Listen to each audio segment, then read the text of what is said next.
ചെറുവായ്ക്കരയുടെ ഹൃദയഭൂമിയിൽ സർഗവസന്തം തീർത്ത് റാന്തൽ ശ്രദ്ധേയമായി.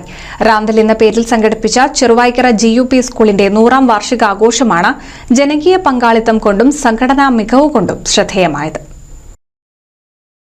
സ്വന്തമായ ഭൂമിയിൽ സ്വന്തം കെട്ടിടമെന്ന നാട്ടുകാരുടെ ചിരകാല സ്വപ്നം പൂവണിഞ്ഞതിന്റെ സന്തോഷവുമായാണ് ആഘോഷം ജനകീയോത്സവമാക്കാൻ കാരണമായത്. പുതിയ കെട്ടിട നിർമ്മാണത്തിന് 3 കോടി രൂപ ഫണ്ട് ലഭ്യമായിട്ടുണ്ട്.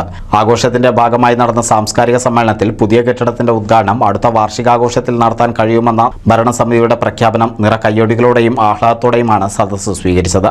സാംസ്കാരിക സമ്മേളനം നഗരസഭാ ചെയർമാൻ ശിവദാസ് ആറ്റുപുറം ഉദ്ഘാടനം ചെയ്തു. ഇന്ന് നമ്മുടെ വിദ്യാർത്ഥികൾ തിരിച്ച് ഒഴുകിയെത്തുന്ന നിലയിലേക്ക് മികവിൻ്റെ കേന്ദ്രങ്ങളാക്കി മാറ്റാൻ നമുക്ക് സാധിച്ചു. പക്ഷേ കേരളത്തിൽ തന്നെ മലപ്പുറം ജില്ലയിലെ പണ്ടൊക്കെ ഞാനൊക്കെ പഠിച്ചിരുന്ന കാലത്ത് SSLCയുടെ റിസൾട്ട് വരുമ്പോൾ വട്ടപൂജ്യം റിസൾട്ട് ഉണ്ടായിരുന്ന ഒരു വിദ്യാലയം നമ്മുടെ CP അതിലാണ് പഠിച്ചത് അല്ലേ, തൃക്കാവ് സ്കൂൾ. SSLC result വട്ടപൂജ്യം.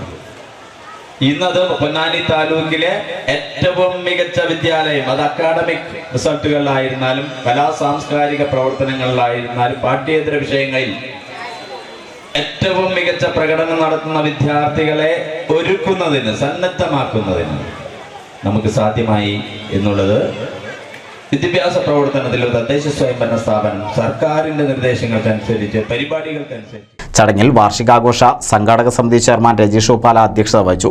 നഗരസഭാ വിദ്യാഭ്യാസ സ്ഥിരം സമിതി അധ്യക്ഷൻ T മുഹമ്മദ് ബഷീർ, നഗരസഭാ ആസൂത്രണ സമിതി ഉപാധ്യക്ഷൻ CP Muhammad Kunhi, AEO Shoja, Nabeel നെയ്തലൂർ, CK Muhammad Haji, കൗൺസിലർമാരായ Abdussalam, Shavul Hameed, BPO Hariyanandakumar, URC trainer Ajith Luke എന്നിവർ സംസാരിച്ചു. പ്രധാനാധ്യാപകൻ VK പ്രശാന്ത് സ്വാഗതവും PTA പ്രസിഡന്റ് P സവിത നന്ദിയും പറഞ്ഞു. NCV news Ponnani.